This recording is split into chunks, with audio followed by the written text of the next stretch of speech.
Episode 396। क्या कमाल का फायदा हुआ, शिवम ने मन ही मन सोचा। आशुतोष की महत्वाकांक्षा शिवम ने जितनी सोची थी उससे कहीं ज्यादा थी। ओल्ड मास्टर राठौर के उलट आशुतोष एक मार्शल आर्ट्स मास्टर था, इसलिए उसका ध्यान मार्शल आर्ट्स की दुनिया की ताकत पर ज्यादा था। लेकिन अगर वो कामयाब हो गए तो शायद राठौर परिवार को कोई हिला न सके। आशुतोष को गिराना और भी मुश्किल हो जाएगा। आप लोग राठौर परिवार की सेवा करने वाले पहले बैच हैं। राठौर परिवार तुम सबको याद रखेगा, सुजीत ने बेरुखी से कहा। सबने उत्साह से कहा, बिल्कुल young master Sujit, thank you. इस पल सुजीत की नज़र शिवम पर पड़ी। वो थोड़ा भौहें चढ़ाकर बोला, इन स्ट्रेंथ पास्ट मास्टर। ये कौन है? अरे ये लड़का खुद यहाँ चला आया, इसे भी हिस्सा चाहिए, मनिंदर ने कहा। इस बैटलफील्ड पर डार्क एनर्जी का विस्फोट हो चुका है, हर तरफ खतरा है, तो हम इसे रास्ता चेक करने के लिए इस्तेमाल करने वाले हैं, पास खड़े शख्स ने भी कहा। सुजीत ने हल्का सा सिर हिलाया। उसने शिवम को अजीब नजरों से देखा। इससे शिवम को बहुत बेचैनी हुई। क्या उसकी असलियत पकड़ी गई थी? इन स्ट्रेंथ पास्ट मास्टर, मुझे याद है, शिवम भी इन स्ट्रेंथ पास्ट मास्टर है, सुजीत बोला। मनिंदर ने तुरंत हामी भरी, हाँ यंग मास्टर सुजीत, क्या तुम शिवम के लिए आए हो? सुजीत ने हल्का सा सिर हिलाया और बोला, शिवम ने मेरे दादाजी को मारा और उनकी बॉडी ले गया, मुझे उससे बदला लेना है। ये सुनकर सबने गुस्से में कहा, ये तो बहुत नीच हरकत है। राठौर परिवार ने उसे मौका दिया और उसने ओल्ड मास्टर राठौर को मार डाला। यंग मास्टर सुजीत, वो तो बस एक इन स्ट्रेंथ पास्ट मास्टर है, तुम्हें खुद क्यों हाथ गंदा करना? बस हुक्म दो, हम उसे ठिकाने लगा देंगे। सुजीत ने सिर हिलाकर मना किया और बोला, शिवम आम इन स्ट्रेंथ पास्ट मास्टर से अलग है। मेरे चाचा ने 3 peak in strength grand masters को उसे मारने भेजा था, लेकिन अब वो गायब है। Peak in strength grand master, सबके चेहरे का रंग थोड़ा बदल गया। क्या मतलब? शिवम ने 3 इन स्ट्रेंथ ग्रैंड मास्टर्स को मार डाला? नहीं, ऐसा नहीं है। कोई भी इन स्ट्रेंथ पास्ट मास्टर कितना भी ताकतवर हो, पीक स्टेज इन स्ट्रेंथ ग्रैंड मास्टर्स को नहीं हरा सकता, सुजीत ने सिर हिलाया। मेरा अंदाजा है उसके पीछे कोई बैकर है, जैसे डिवाइन अल्केमिस्ट पेविलियन। ओह, समझे, सबने खुद को वॉलंटियर करने से रोक लिया। आखिरकार डिवाइन अल्केमिस्ट पेविलियन की पोजीशन अडिग थी, कोई भी उन्हें नाराज करने को तैयार नहीं था। सुजीत ने हाथ पीछे बांधे और बोला, किसी भी हादसे से बचने के लिए बैटलफील्ड से निकलने के बाद मैं चाहता हूं कि तुम सब मेरे साथ शिवम को ढूंढने चलो। यंग मास्टर सुजीत, फिक्र मत करो, मनिंदर ने सबसे पहले सपोर्ट दिखाया। फिर बाकी लोग भी सहमति में सिर हिलाने लगे। शिवम ने बगल में खड़े होकर ठंडी हंसी हंसी। वो सब मिलकर उसे मारना चाहते थे, देखते हैं क्या उनके पास वो काबिलियत भी है। यंग मास्टर सुजीत, राठौर परिवार ने मार्शल मार्क्विस को शिवम को ठिकाने लगाने के लिए क्यों नहीं भेजा? इस वक्त किसी ने हैरानी से पूछा। हाँ, अगर मार्शल मार्क्विस हाथ उठाए तो शिवम चाहे कितना भी काबिल हो, बच नहीं पाएगा। सुजीत ने हल्की हंसी के साथ कहा, दिल्ली का माहौल जटिल है। मेरे दादाजी के मरने के बाद कई लोग बेचैन हो गए हैं। शिवम जैसे छोटे मोटे आदमी के लिए राठौर परिवार का ट्रम्प कार्ड इस्तेमाल करना वत नहीं, समझे? सबको अचानक बात समझ आई। ठीक है, अब टाइम वेस्ट मत करो, जल्दी अंदर जाओ, सुजीत ने बैटलफील्ड की ओर इशारा करते हुए कहा। मनिंदर ने तुरंत शिवम की पीठ पर लात मारी। जल्दी अंदर चल, मनिंदर ने आंखें तरेरते हुए कहा। शिवम ने मन ही मन गाली दी, लेकिन फिर भी बोला, ठीक है ठीक है। वो सबसे आगे चलकर गांव के एंट्रेंस की ओर बढ़ा।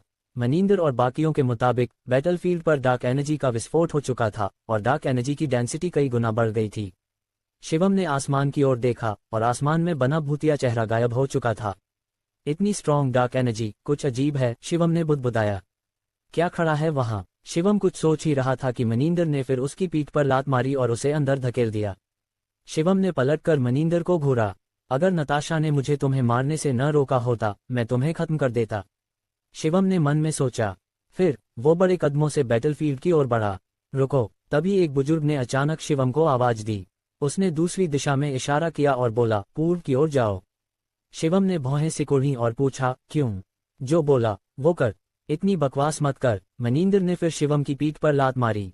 शिवम इतना गुस्से में था कि उसके दांत पीस रहे थे। वो मनिंदर को अभी खत्म करना चाहता था। सब लोग, हमारा परिवार ऊर्जा में माहिर है, हम 100 मील के दायरे में ऊर्जा की हलचल को साफ साफ महसूस कर सकते हैं, बुजुर्ग ने बेरुखी से कहा। मेरे आध्यात्मिक सेंस के मुताबिक बैटलफील्ड का सेंटर पूर्व दिशा में है, तो मिस्टर गोपाल एक इन ऊर्जा मास्टर हैं। मनिंदर को थोड़ा आश्चर्य हुआ। मिस्टर गोपाल शायद सुजीत के सामने दिखावा करना चाहते थे, इसलिए मुस्कुराकर बोले, हाँ, मैं ये भी जानता हूं कि ये बैटलफील्ड बहुत विशाल है। पूर्व दिशा में जमीन के नीचे शायद कोई टॉप टियर खजाना दबा है।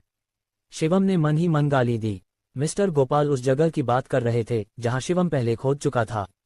तो कृपया मिस्टर गोपाल इस लड़के को गाइड करें, सुजीत ने बेरुखी से कहा। मिस्टर गोपाल मुस्कुराए और बोले, बिल्कुल। ये कहकर उन्होंने अपनी उंगली उठाई और उनकी उंगली की नोक से एक हल्की सी रोशनी निकली। फिर मिस्टर गोपाल ने उंगली हिलाई और वो रोशनी शिवम के भौहों के बीच में जा गिरी। मैंने तुम्हारे भौहों के बीच एक निशान छोड़ दिया है। तुम जो भी सोचोगे मुझे सबसे पहले पता चलेगा, मिस्टर गोपाल ने बेरुखी से कहा। इसलिए मैं तुम्हें चेतावनी देता हूं कि कोई चालाकी न करना। शिवम ने कोई घबराहट नहीं दिखाई। ये निशान की technique earth fee and valley के पूर्वज की टेक्निक से कई गुना कमजोर थी। इसका जिक्र करने लायक भी नहीं था। जब से शिवम ने स्वर्ग की सीढ़ी पर कदम रखा था, उसका डिवाइन सेंस जबरदस्त तरीके से बेहतर हो गया था।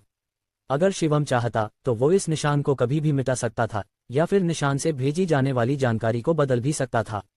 पूर्व की ओर जाओ, मिस्टर गोपाल ने ऑर्डर दिया। शिवम ने कोई विरोध नहीं किया। वो मिस्टर गोपाल की बात मानकर पूर्व की ओर चल पड़ा।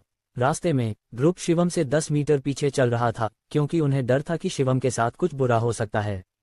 जैसे जैसे वो विशाल गड्ढे के पास पहुंचे, डार्क एनर्जी और घनी होती गई और उनकी इनर स्ट्रेंथ पर दबाव बढ़ता गया।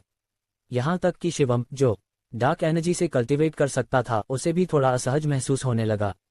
कितनी स्ट्रॉन्ग डार्क एनर्जी है, सुजीत ने भौहें चढ़ाकर कहा। हाँ, मनिंदर ने भी हल्का सा भौहें सिकुड़ी। मेरे शरीर की इनर ऊर्जा जैसे जाम हो गई है और ऊर्जा का इस्तेमाल करना अब ज्यादा मुश्किल लग रहा है। मुझे अच्छा फील नहीं हो रहा। जल्दी करो, सुजीत ने कहा। ग्रुप आगे बढ़ता रहा और जल्द ही उस जगह पर पहुंच गया जहां शिवम पहले था। जहां शिवम ने पहले खोदा था वो अब एक गहरा गड्ढा बन चुका था, और इस विशाल गड्ढे के पास एक जवान लड़की क्रॉस लेग बैठी थी। इस लड़की को देखते ही शिवम का चेहरा बेहद खराब हो गया, क्योंकि ये लड़की और कोई नहीं, अनु थी। इस वक्त अनु क्रॉस लेग बैठकर इस स्पेस की डार्क एनर्जी को पूरी तरह से अब्सॉर्ब कर रही थी। शिवम का चेहरा बेहद खराब हो गया। आसपास के लोग बाहर से तो अच्छे कपड़े पहने हुए थे, लेकिन अंदर से वो कामुक थे। कौन जानता था कि क्या हो सकता था। अरे, एक लड़की। मनिंदर की आंखें चमक उठी और उसकी नजर तुरंत अनु पर टिक गई। यहाँ लड़की क्यों है? वो डार्क एनर्जी से कल्टीवेट कर रही लगती है। ये तो गलत रास्ते की सेक्ट है। मनिंदर आगे बढ़ा। उसने सीना तानकर कहा, मैं, मनिंदर, हमेशा गलत रास्ते की सेक्ट्स के खिलाफ रहा हूँ। इस गलत रास्ते की लड़की को मुझे सौंप दो। मैं मिस्टर मनिंदर की मदद करने को तैयार हूँ। तेजस भी जल्दी से आगे आया। शिवम का चेहरा बेहद खराब था। अनु तो बस एक बच्ची थी। अगर इन बदमाशों ने उसे चोट पहुंचाई तो शिवम बिल्कुल बर्दाश्त नहीं करेगा। यंग मास्टर सुजीत, तुम्हें क्या लगता है? सबने एक साथ सुजीत की ओर देखा। सुजीत की नज़र थोड़ी ठंडी थी। उसने अनु को देखा और बोला, जैसा चाहो वैसा करो। सुजीत की इजाजत मिलते ही मनिंदर और तेजस को राहत मिली। वो जल्दी से अनु के सामने पहुंच गए। फिर मनिंदर ने अनु के कंधे पर थपथपाया और उसे कल्टीवेशन से जगा दिया। इस ग्रुप को देखते ही अनु का चेहरा थोड़ा बदल गया। तुम लोग कौन हो? अनु ने हैरानी से पूछा। मनिंदर ने हाथ पीछे बांधे और बेरुखी से बोला, हमें तुमसे ये सवाल करना चाहिए। इतनी छोटी उम्र में तुम ऐसी खतरनाक जगह पर कैसे आ गई? बोल, क्या तुम इस बैटलफील्ड पर पली बड़ी कोई शैतान हो? तेजस ने भी चिल्लाकर कहा। अनु जमीन से उठी और गुस्से से बोली, पागल हो क्या? मैं जहां चाहूं वहां आऊं। तुम्हें क्या, इतनी बदतमीजी से बात करती हो और डार्क एनर्जी से कल्टीवेट करती हो? तुम जरूर शैतान हो, मनिंदर ने चिल्लाया। ये कहकर उसने अनु का हाथ पकड़ लिया। मनिंदर आखिरकार एक पीक स्टेज इन स्ट्रेंथ ग्रैंड मास्टर था। उसकी ताकत को कम नहीं आंका जा सकता था और अनु उसके सामने कुछ नहीं कर सकती थी। अनु बिल्कुल हिल नहीं पाए। मुझे जल्दी छोड़ो, अनु ने छटपटाते हुए कहा। आज मैं तुम्हारा खात्मा कर दूंगा, छोटी शैतान, मनिंदर ने धर्मी बनते हुए कहा। हालांकि उसने ऐसा कहा, उसकी आंखों में कामुकता साफ दिख रही थी। अनु ने पागलों की तरह छटपटाया और गुस्से में बोली, तुम ही शैतान हो। मेरा दोस्त मुझे यहाँ लाया था। ओह, सच में? तुम्हारा दोस्त? कौन है तुम्हारा दोस्त? मनिंदर ने भौहें उठाकर पूछा। जब तुम्हारा दोस्त तुम्हें ऐसी जगह लाया तो मुझे लगता है वो भी शैतान है, तेजस ने चिल्लाया। उनकी बातचीत सुनकर शिवम को तुरंत बुरा अंदेशा हुआ। अगर अनु ने उसका नाम लिया तो वो और भी मुसीबत में पड़ जाएगी। अगर मैंने उसका नाम बताया तो तुम डर के मर जाओगे। वो जैसलमेर का किंग है, शिवम, अनु ने गर्व से कहा। शिवम, सबने एक दूसरे को देखा और फिर जोर से हंस पड़े। तुम्हारा दोस्त शिवम है? हम तो उससे हिसाब चुकाने की प्लानिंग कर रहे हैं। यंग मास्टर सुजीत, इस छोटी शैतान का शिवम से अच्छा रिश्ता है। सुजीत की नज़र धीरे धीरे ठंडी हो गई। वो धीरे धीरे अनु के पास आया और ठंडे लहजे में बोला, तुमने कहा तुम्हारा दोस्त शिवम है? हाँ, अनु ने हल्का सा मुंह बनाया। सुजीत ने अनु के चेहरे पर जोर का थप्पड़ मारा। इस थप्पड़ से अनु के चेहरे पर साफ तमाचा छप गया। इधर शिवम ने तुरंत अपनी मुट्ठी भींच ली। शिवम ने मेरे पिता को मारा, मैं उससे बदला लेने वाला हूं, सुजीत ने ठंडे लहजे में कहा। चूंकि तुम उसकी दोस्त हो, पहले तुम्हें सजा भुगतनी पड़ेगी। ये कहकर सुजीत ने मनिंदर की ओर देखा और बोला, इसे तुम्हें सौंपता हूं। मनिंदर ने होंठ चाटे और कामुक नजरों से बोला, यंग मास्टर सुजीत, मुझे कोई और शौक नहीं, बस औरतों में इंटरेस्ट है। तो जैसा चाहो वैसा करो, सुजीत ने ठंडे लहजे में कहा। ये सुनकर मनिंदर खुशी से उछल पड़ा। वो होंठ चाटते हुए बोला, छोटी शैतान, अब मैं तुमसे हिसाब चुकाऊंगा। मैं भी मदद कर सकता हूं, तेजस ने बेशर्मी से कहा। मुझे छोड़ो। अनु घबरा गई और जमकर छटपटाने लगी। लेकिन वो तो बस कल्टिवेशन की शुरुआत में थी। 2 पीक स्टेज इन स्ट्रेंथ ग्रैंड मास्टर्स का वो क्या मुकाबला करती। रुको। तभी शिवम ने अचानक चिल्लाया। सबने पलटकर शिवम की ओर देखा। पागल हो गए हो क्या? अचानक क्यों चिल्ला रहे हो? मनिंदर ने नाराजगी से कहा। पास खड़ा तेजस भी उसे घूरते हुए बोला, हमें हमारा काम करने से मत रोको। शिवम ने दांत पीसे और हिम्मत जुटाकर बोला, चूंकि ये छोटी शैतान डार्क एनर्जी से कल्टीवेट करती है, ये हमारे लिए जरूर काम की होगी। ये कहकर शिवम ने विशाल गड्ढे की ओर इशारा किया और बोला, क्यों न मैं इसे अपने साथ नीचे ले जाऊं और नीचे के खजाने की तलाश करूं। मनिंदर ने बेसब्री से कहा, बकवास बंद करो और इंतजार करो जब तक मैं फ्री न हो जाऊं। शिवम ने जल्दी से मनिंदर का हाथ पकड़ा और घबराते हुए कहा, नहीं। मनिंदर ने अपने हाथ को देखा, फिर शिवम को ठंडी नजरों से घूरते हुए बोला, मरना चाहता है क्या? शिवम ने अपने गुस्से को दबाया और बोला, मेरे हिसाब से इस लड़की का शायद प्योर डार्क एनर्जी बॉडी है। इस तरह का फिजिक हर तरह की डार्क एनर्जी को अट्रैक्ट करता है। और इस विशाल गड्ढे में दबा खजाना जरूर डार्क एनर्जी का खजाना है। इसे उस खजाने को एक्टिवेट करने के लिए यूज करना परफेक्ट होगा। अगर इसने अपनी वर्जिनिटी खो दी तो इसके प्योर डार्क एनर्जी बॉडी का अट्रैक्शन बहुत कम हो जाएगा। शिवम के शब्दों ने भीड़ को तुरंत शांत कर दिया। ये लड़का सही कह रहा है, किसी ने पास से हामी भरी। प्योर डार्क एनर्जी बॉडी की वर्जिनिटी वाकई डार्क एनर्जी ऑब्जेक्ट्स को अट्रैक्ट करती है। क्यों न हम इसके कहे मुताबिक करें। भीड़ की बातें सुनकर शिवम ने चैन की सांस ली। मनिंदर को जाहिर तौर पर शिवम के इस प्लान को बिगाड़ने से गुस्सा आया। वो सुजीत की ओर शर्मिंदगी भरी मुस्कान के साथ बोला, यंग मास्टर सुजीत, मैं तो तैयार हूं। क्यों न तुम मुझे इसे थोड़ी देर के लिए दे दो, फिर इसे नीचे भेज देंगे। सुजीत ने मनिंदर को ठंडी नजरों से देखा और बोला, क्या तुम अपने दिमाग से नहीं, नीचे से सोचते हो? अगर तुम प्रायोरिटी नहीं समझ सकते तो तुम राठौर परिवार की सेवा के लायक नहीं हो। मनिंदर का चेहरा तुरंत बदल गया। वो जल्दी से हाथ हिलाते हुए बोला, यंग मास्टर सुजीत, मुझे मेरी गलती का एहसास है। सुजीत ने मनिंदर को इग्नोर किया और शिवम की ओर देखकर ठंडे लहजे में पूछा, तुम हमें ये सब क्यों बता रहे हो? हाँ, सही बात, हमने तो तुम्हें एक टूल की तरह ट्रीट किया, फिर भी तुमने हमें ये सब बताया। इसका कोई मतलब नहीं बनता, मनिंदर ने जोड़ा। शिवम का चेहरा थोड़ा खराब हुआ। तुम हमें धोखा तो नहीं दे रहे, वरना तुम्हें अंजाम पता है। शिवम के बोलने से पहले मिस्टर गोपाल ने चेतावनी दी। शिवम ने मिस्टर गोपाल को देखा और धीरे से बोला, मैं अपने लिए एक फ्यूचर बनाना चाहता हूँ। अगर मैं जिंदा बाहर निकल आया तो क्या मैं भी राठौर परिवार की सेवा कर सकता हूँ? बिना पलक झपकाए झूठ बोलना शिवम के लिए आसान था, इसका जिक्र करने लायक भी नहीं था। उसी वक्त शिवम ने अपने डिवाइन सेंस की ताकत से मिस्टर गोपाल को यही मैसेज भेजा। सुजीत ने मिस्टर गोपाल की ओर देखा, जैसे पूछ रहा हो। मिस्टर गोपाल ने जल्दी से सिर हिलाया और बोला, यंग मास्टर सुजीत, ये वाकई ऐसा ही सोच रहा है। सुजीत के होंठों पर एक मजाकिया मुस्कान आ गई। एक in strength past master Rathore परिवार की सेवा करना चाहता है। सुजीत ने हंसी उड़ाते हुए कहा, एक इन स्ट्रेंथ पास्ट मास्टर तो बस एक चींटी है, तुम बस दिन में सपने देख रहे हो। मनिंदर ने तुरंत कहा, अपनी बात को और रियल बनाने के लिए। शिवम ने कहा, मैं बस कोशिश कर रहा हूँ। अगर मैं सच में राठौर परिवार में शामिल हो गया तो मुझे अपने फ्यूचर की चिंता नहीं करनी पड़ेगी। सुजीत ने भौहें उठाईं और बेरुखी से बोला, तुम्हारी सिंसियरिटी को देखते हुए मैं सोच सकता हूँ। शर्त यह है कि तुम नीचे से मेरे लिए खजाना ला सको।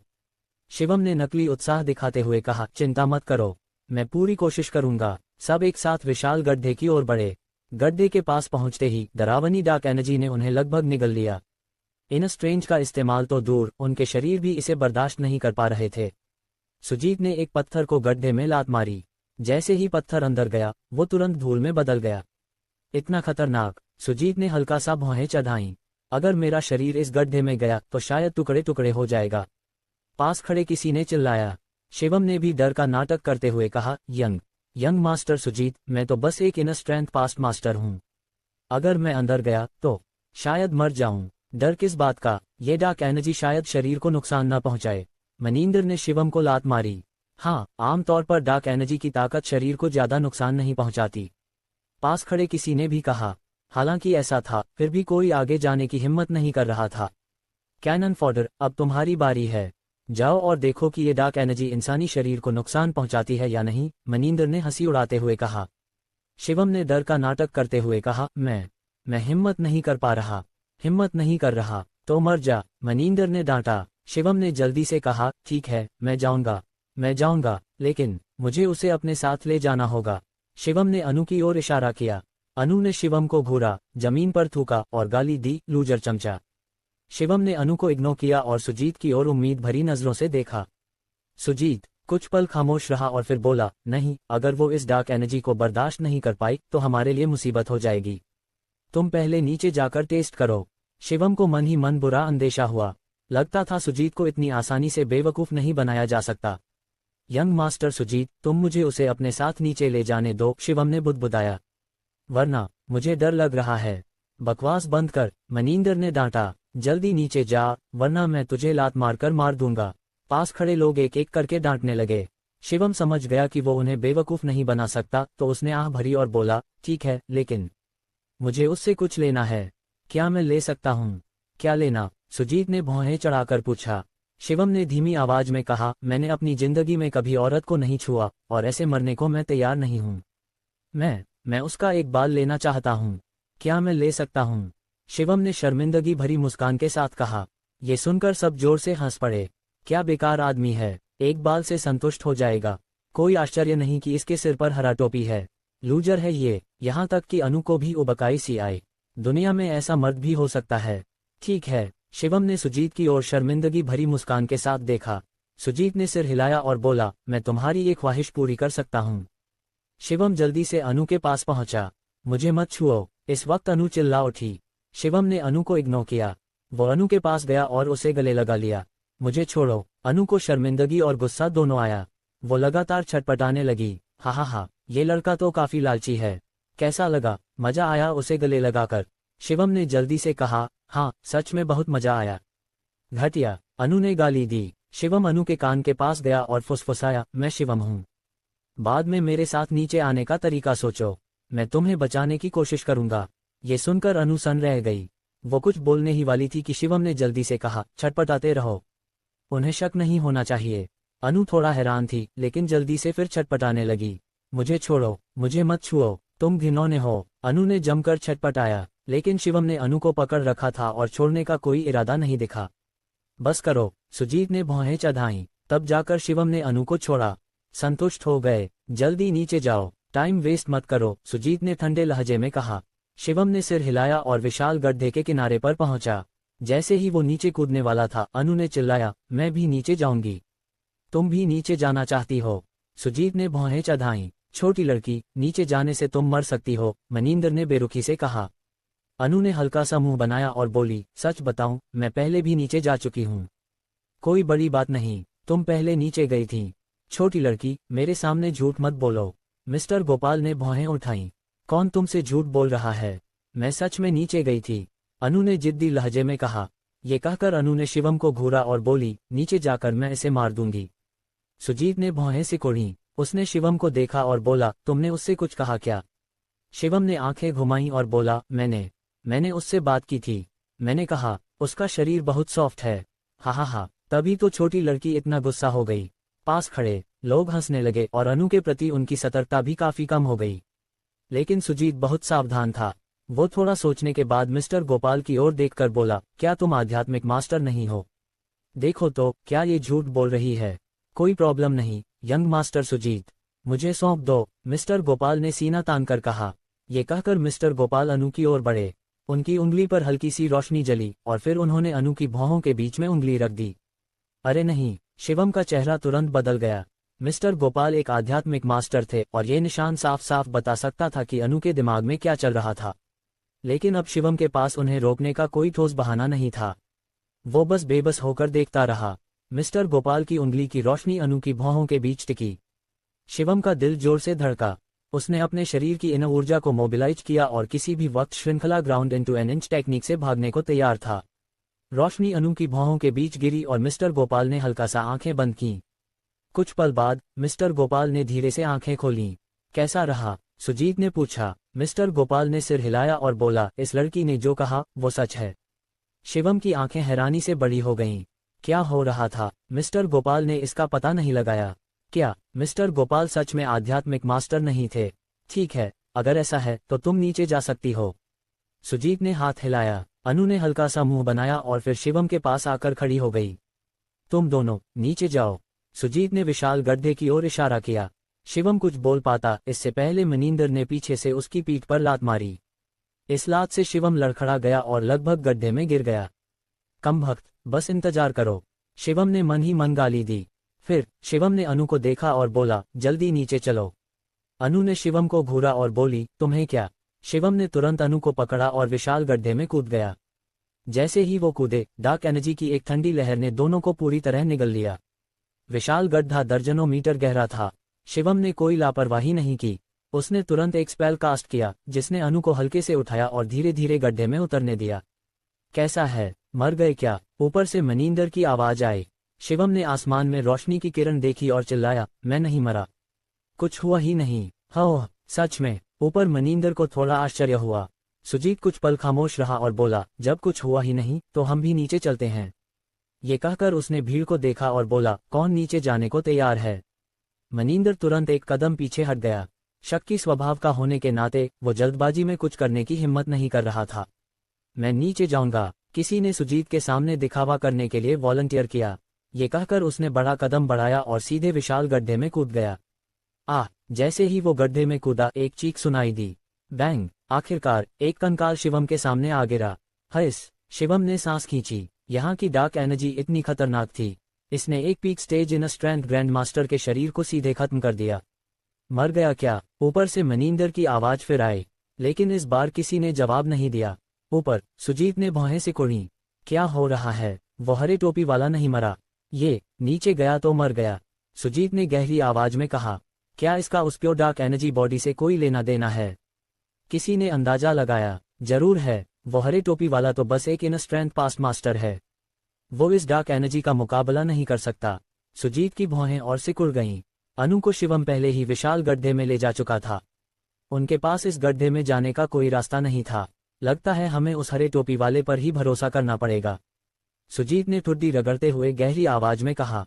फिर सुजीत ने विशाल गड्ढे की ओर चिल्लाया, सुनो, मैं तुम्हें एक मौका दे रहा हूं। अगर तुम मेरे लिए खजाना ला सके तो मैं तुम्हें राठौर परिवार की सेवा का मौका दूंगा। गड्ढे में शिवम ने ठंडी हंसी हंसी। वो थोड़ा सोचकर बोला, यंग मास्टर सुजीत, अगर मैं खजाना लाया तो क्या तुम मुझे नॉर्थ रीजन का बॉस बना सकते हो? ये सुनते ही ऊपर के लोगों के चेहरे तुरंत सख्त हो गए। ये लड़का तो हद से ज्यादा मांग रहा है। मनिंदर ने गाली दी। हम एक इन स्ट्रेंथ पास्ट मास्टर होकर ऐसी जगह आने की हिम्मत की, इसका मतलब ये लालची है। यंग मास्टर सुजीत, तुम इसे मान नहीं सकते।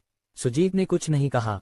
उसने नीचे देखा और ठंडे लहजे में बोला, ठीक है, मैं मान लेता हूँ। तो thank you young master Sujit. Shivam ने हंसी उड़ाई। नॉर्थ का बॉस, जैसे वो उसकी बात मान लेगा। राठौर परिवार की सेवा। सपने में ऊपर मनिंदर और बाकी लोग अचानक घबरा गए। यंग मास्टर सुजीत, तुम एक इन स्ट्रेंथ पास्ट मास्टर को नॉर्थ मार्शल आर्ट्स वर्ल्ड का लीडर कैसे बना सकते हो? हाँ, ये लड़का तो बेकार है। ये बस कैनन फॉडर है। ये भीड़ को लीड नहीं कर सकता। सुजीत ने उनकी ओर देखा और हंसी उड़ाते हुए बोला, पहले इसे संतुष्ट करो। जैसे ही वो खजाना लेकर आएगा उसे तुरंत मार देना। ये सुनकर सबको अचानक बात समझ आई। यंग मास्टर सुजीत तो जीनियस हैं। मनिंदर ने मुस्कुराते हुए कहा, यंग मास्टर सुजीत सच में स्ट्रेटेजी में माहिर हैं। इनमें ओल्ड मास्टर राठौर जैसी अक्ल है। हालांकि वो सुजीत की तारीफ कर रहे थे, उन्हें नहीं पता था कि वो अनजाने में शिवम के जाल में फंस चुके थे। शर्तें मानकर शिवम ने एक सवाल उजागर कर दिया, राठौर परिवार के नॉर्थ मार्शल आर्ट्स वर्ल्ड को एक करने के बाद बॉस कौन होगा? यहाँ मौजूद हर कोई पहले बैच का था, तो उन्हें कौन लीड करेगा? कमबख्त, नॉर्थ मार्शल आर्ट्स वर्ल्ड का बॉस तो सिर्फ मैं बनूंगा। मनिंदर ने मन में सोचा। सिर्फ मनिंदर ही नहीं, बाकियों के मन में भी यही ख्याल था। ... विशाल गड्ढा थोड़ी देर के लिए शांत हो गया। अनु ने बेसब्री से पूछा, शिवम, तुम ऐसे कपड़े क्यों पहने हो? और वो लोग कौन हैं? अनु का डरा हुआ चेहरा देखकर शिवम मुस्कुराया और बोला, फिक्र मत करो, तुम कल्टीवेशन पर फोकस करो। जब हम ऊपर जाएंगे मैं तुम्हारा बदला लूंगा। सच में? अनु ने हैरानी से कहा। शिवम की आंखें चमकी और वो हंसी उड़ाते हुए बोला, हाँ सच में। इस पर शिवम ने पूछा, मिस्टर गोपाल ने तुम्हारा झूठ क्यों नहीं पकड़ा? हाँ, झूठ? कौन सा झूठ? अनु ने कंफ्यूज होकर पूछा। शिवम ने भौहें सिकुड़ी और बोला, जो तुमने अभी उनसे कहा वो झूठ नहीं था। नहीं, मैं सच में नीचे कूद चुकी थी, अनु ने मुस्कुराते हुए कहा। शिवम को अचानक बात समझ आई। तभी तो मिस्टर गोपाल ने कुछ नहीं पकड़ा, क्योंकि अनु ने कोई झूठ बोला ही नहीं था। तुम तो सच में बहादुर हो। तुम्हें डर नहीं लगा कि यहाँ कोई खतरा हो सकता था? शायद कोई 1000 साल पुराना भूत तुम्हें खा जाता, शिवम ने अनु को डराते हुए कहा। हो, भूत वूत कुछ नहीं, यहाँ तो ढेर सारा खजाना था, अनु ने बुदबुदाया। इस पर अनु ने रहस्यमयी अंदाज में कहा, मुझे यहाँ एक खजाना मिला, लेकिन मैंने उसे लेने की हिम्मत नहीं की। चलो मैं तुम्हें दिखाती हूँ। खजाना? शिवम की आंखें उत्साह से चमक उठीं। हाँ चलो, मैं तुम्हें ले चलती हूँ। अनु ने शिवम का हाथ पकड़ा और विशाल गड्ढे की गहराई की ओर बढ़ी। ये विशाल गड्ढा ऊपर से नीचे तक सिलिंड्रिकल था, लेकिन गड्ढे के तल पर पहुंचते ही सब कुछ बदल गया। अंदर एक समतल जमीन थी और इस समतल जमीन की गहराई में एक छोटा सा पत्थर का घर था। घर का दरवाजा पत्थर का था। आमतौर पर ऐसे पत्थर के दरवाजे पर कोई न कोई रिस्ट्रिक्शन जरूर होता। मिसाल के तौर पर कोई टॉप ग्रेड किलिंग फॉर्मेशन या तरह तरह के ट्रैप्स। लेकिन शिवम को हैरानी हुई कि इस पत्थर के दरवाजे पर कोई रिस्ट्रिक्शन नहीं था। यहाँ तक कि जब अनु उसके पास गई तो पत्थर का दरवाजा अपने आप खुल गया। जोरदार आवाजों के बीच दरवाजा धीरे धीरे खुला। इस पत्थर के दरवाजे के पीछे एक विशाल सिंहासन था। सिंहासन पर एक हल्की सी रोशनी थी। अनु ने सामने की रोशनी की ओर इशारा किया और बोली, वो रहा। ये कहकर वो उत्साह से रोशनी की ओर दौड़ी। शिवम उसके पीछे पीछे चला और सिंहासन के सामने आया। सिंहासन पर एक मास्क था। इस मास्क को देखते ही शिवम का चेहरा बदल गया। ये तो आसमान वाला भूतिया चेहरा है। शिवम की आंखें हैरानी से बड़ी हो गईं।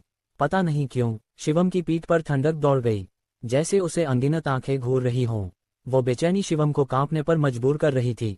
यही है, मुझे नहीं पता ये क्या करता है, लेकिन ये कोई आम चीज तो नहीं, अनु ने ठुड्डी सहलाते हुए कहा। शिवम ने भौहें सिकुड़ी और हाथ बढ़ाकर मास्क को छूने की कोशिश की। तभी एक जबरदस्त ताकत ने शिवम को उड़ा दिया। बूम! इस जबरदस्त ताकत ने सबको चौंका दिया। शिवम के पीछे की पत्थर की दीवार टुकड़े टुकड़े हो गई। एक बड़ा पत्थर शिवम के शरीर पर जा गिरा। शिवम, तुम ठीक हो? अनु जल्दी से दौड़कर आए। शिवम ने बड़ा पत्थर हटाया और पत्थरों के ढेर से बाहर निकला। उसने सिर हिलाया और बोला, मैं ठीक हूँ। इस मास्क पर शायद कोई रिस्ट्रिक्शन सेट है। ये कहकर शिवम फिर मास्क के पास गया और दूसरी बार मास्क उठाने की कोशिश की, लेकिन नतीजा वही रहा। शिवम फिर उड़ गया और इस बार ताकत पहली बार से कई गुना ज्यादा थी। यहाँ तक कि शिवम का अटूट शरीर भी सफेद निशानों से भर गया। ऐसा कैसे हो सकता है? शिवम का चेहरा थोड़ा खराब हुआ। अनु ने भौहें सिकुड़ी और बोली, ऐसा तो नहीं होना चाहिए। बोलते हुए अनु ने अपना छोटा सा हाथ बढ़ाया और मास्क पकड़ लिया। नहीं, मत छुओ, शिवम ने घबराकर चिल्लाया, लेकिन तब तक देर हो चुकी थी। अनु का हाथ मास्क तक पहुंच चुका था। जो हुआ वो शिवम को हैरान कर गया। अनु ने आसानी से मास्क को सिंहासन से उतार लिया। कोई रुकावट नहीं आई, ये तो आसानी से उतर गया, अनु ने मास्क के साथ खेलते हुए बुदबुदाया। शिवम ने हल्का सा भौहें सिकुड़ी। क्या सिर्फ प्योर डार्क एनर्जी बॉडी ही इस मास्क को उतार सकती थी? लो, पकड़ो, अनु ने मास्क शिवम को थमा दिया। मास्क को पकड़ते हुए शिवम को साफ महसूस हुआ कि एक प्राचीन ऊर्जा उसकी ओर बढ़ रही थी। ये ऊर्जा शिवम को लगभग लपेट लेती थी और यहाँ तक कि उसके डिवाइन सेंस को भी प्रभावित कर रही थी। पल भर में अनगिनत इमेजेज शिवम के दिमाग में चमकी। हालांकि ये इमेज पल भर के लिए थी, लेकिन शिवम की पीठ ठंडी हो गई। वो खतरनाक किलिंग ऑरा कुछ ऐसा था जिसे शिवम बर्दाश्त नहीं कर सकता था। ये जरूर कोई आम चीज नहीं है, शिवम ने मास्क पकड़ते हुए गहरी आवाज में कहा। बिल्कुल, मेरे द्वारा ढूंढा गया खजाना आम कैसे हो सकता है? अनु ने गर्व से कहा। शिवम ने कुछ नहीं कहा। उसने मास्क को अपने चेहरे पर लगाने की कोशिश की। जैसे ही उसने मास्क लगाया, उसके चेहरे पर तेज जलन हुई, जैसे उसका पूरा चेहरा फटने वाला हो। दर्द असहनीय था। शिवम ने जल्दी से मास्क उतारा और उसे साइड में फेंक दिया। क्या हुआ? अनु ने कंफ्यूज होकर पूछा। शिवम ने कुछ नहीं कहा। उसका दिमाग तेजी से चल रहा था। क्या ये मास्क अनु के लिए नेचुरली फिट था, या शायद ये स्वर्ग की सीढ़ी की तरह था जिसके लिए अप्रूवल चाहिए? अनु, तुम इस मास्क को पहनकर देखो, ये सोचकर शिवम ने जल्दी से अनु को कहा। अनु ने मास्क उठाया और बुदबुदाया, ये तो बहुत बदसूरत है। मैं इतनी खूबसूरत लड़की हूँ, इसे पहनने से मेरी इमेज खराब हो जाएगी। हालांकि उसने ऐसा कहा, फिर भी उसने आज्ञाकारी रूप से मास्क अपने चेहरे पर लगा लिया। जैसे ही उसने मास्क लगाया, मास्क से रोशनी की किरणें फूटीं। अनु, शिवम ने जल्दी से चिल्लाया। अनु ने कोई रिएक्शन नहीं दिया। शिवम ने मास्क उतारने की कोशिश की, लेकिन उसे लगा जैसे मास्क अनु के चेहरे पर उग गया हो। वो हट ही नहीं रहा था। फ्यू, एक हल्की सी ठंडी हवा चली। मास्क पर रोशनी के छोटे छोटे कण चमकने लगे। कुछ पल बाद मास्क ने अनु को पूरी तरह लपेट लिया। उसका पूरा शरीर हवा में तैरने लगा और डार्क रोशनी ने उसे घेर लिया। वूश, एक और ठंडी हवा चली। रोशनी के कणों ने अनु के ऊपर हवा में एक पतली आकृति बनाई। इस आकृति के लंबे बाल हवा में लहरा रहे थे और उसकी फिगर पतली थी। प्राचीन ऊर्जा को छिपाना मुश्किल था, और उसके चेहरे पर यही मास्क था। ये सीन बस पल भर के लिए चमका, लेकिन शिवम का पूरा शरीर कांप गया। जैसे उसका पूरा शरीर इस ऊर्जा को बर्दाश्त नहीं कर पा रहा हो और वो किसी भी वक्त घुटने टेक कर झुकने वाला हो। रोशनी धीरे धीरे गायब हो गई और अनु भी आसमान से नीचे आ गिरी। उसने मास्क उतारा और बुदबुदाया, क्या अजीब फीलिंग थी। तुम ठीक हो? शिवम अपनी हैरानी छिपा नहीं पाया। अनु ने सिर हिलाया और बोली, मैं ठीक हूँ। जैसे मैंने कोई सपना देखा हो। कैसा सपना? शिवम ने जल्दी से पूछा। अनु ने सिर हिलाया और बोली, याद नहीं। शिवम ने कुछ नहीं कहा, लेकिन उसका दिल अशांत था। क्या इस मास्क और अनु के बीच कोई कनेक्शन था, या अनु इस मास्क की मालिक थी? ये मास्क अनु के पिछले जन्म में छोड़ा गया था। रोशनी की वो सिलहूट अनु की फिगर से बहुत मिलती जुलती थी। फर्क सिर्फ इतना था कि पर्सनैलिटी और टेम्परामेंट में काफी अंतर लग रहा था। अरे, तुम क्या सोच रहे हो? अनु ने शिवम के कंधे पर थपथपाया। शिवम होश में आया। उसने सिर हिलाया और बोला, अनु, ये मास्क अपने पास रखो। शायद ये तुम्हारे लिए काम आए। मेरे लिए? अनु ने खुद की ओर इशारा किया और जल्दी से सिर हिलाया। नहीं, नहीं, नहीं, ये बहुत बदसूरत है। मेरी इतनी शानदार खूबसूरती को लोग कैसे देखेंगे अगर मैंने ये पहना? चुप कर, शिवम ने अनु को आंखें दिखाईं। अच्छी लड़की बनो। ये मास्क जरूर कोई आम चीज नहीं है। ये तुम्हारे फ्यूचर में बहुत काम आ सकता है, शिवम ने गंभीर चेहरा बनाकर कहा। इसी मास्क की वजह से अनु की जिंदगी बदल गई। किसी ने नहीं सोचा था कि ये शरारती लड़की एक दिन ऐसा शैतान बनेगी जिससे हर कोई डरेगा। विशाल गड्ढे में शिवम और अनु ने इधर उधर तलाशी ली। दुर्भाग्य से इस मास्क के अलावा और कुछ नहीं मिला। बस अंतहीन डार्क एनर्जी थी। यहाँ डार्क एनर्जी इतनी घनी है तो चलो यही बंद कमरे में कल्टीवेशन करें, शिवम ने अनु से कहा। अनु ने सिर हिलाया। वो शिवम के पास क्रॉस लेग बैठ गई और विशाल गड्ढे की डार्क एनर्जी अब्जॉर्ब करने लगी। अंतहीन डार्क एनर्जी अनु के शरीर में समाने लगी। उसकी स्पीड शिवम से कहीं ज्यादा थी। अनु के प्रभाव की वजह से शिवम को डार्क एनर्जी अब्जॉर्ब करने में थोड़ी दिक्कत हो रही थी। इससे शिवम का शक और पक्का हो गया। अनु और उस भूतिया मास्क के बीच जरूर अनगिनत कनेक्शंस थे। मजबूरन शिवम को अनु को अकेले पत्थर के घर में कल्टीवेशन करने के लिए भेजना पड़ा। खुद शिवम विशाल गड्ढे की रोशनी के नीचे बैठ गया और धीरे धीरे गड्ढे की डार्क एनर्जी अब्जॉर्ब करने लगा। एक कैओटिक बॉडी होने के नाते शिवम को नेचुरल एडवांटेज था। डार्क एनर्जी का अब्जॉर्प्शन बहुत स्मूथ था। मेरिडियन सर्कुलेशन टेक्निक की मदद से शिवम की स्पीड जबरदस्त तरीके से बढ़ गई। अभी Shivam in strength past master realm के पीक पर था। बस एक कदम और वो इन स्ट्रेंथ ग्रैंड मास्टर रियल्म में कदम रख लेगा। जब मैं इन स्ट्रेंथ ग्रैंड मास्टर रियल्म में कदम रखूंगा तो हेवनली ट्रिबुलेशन ट्रिगर हो जाएगा। तब मैं इसे छिपा नहीं पाऊंगा। शिवम ने ऊपर गड्ढे में मौजूद लोगों को देखते हुए मन में सोचा। बेशक, जैसे ही Shivam in strength grand master realm में कदम रखेगा उसे उन लोगों से डरने की जरूरत नहीं पड़ेगी। वो अपने लेवल में अजेय था। टाइम मिनट दर मिनट बीतता गया। शिवम ने गड्ढे की डार्क एनर्जी को पागलों की तरह अब्जॉर्ब किया। पलक झपकते ही 3 दिन बीत गए। ऊपर के लोग अभी भी इंतजार कर रहे थे। कमबख्त, इतना टाइम हो गया, क्या ये लड़का मर गया?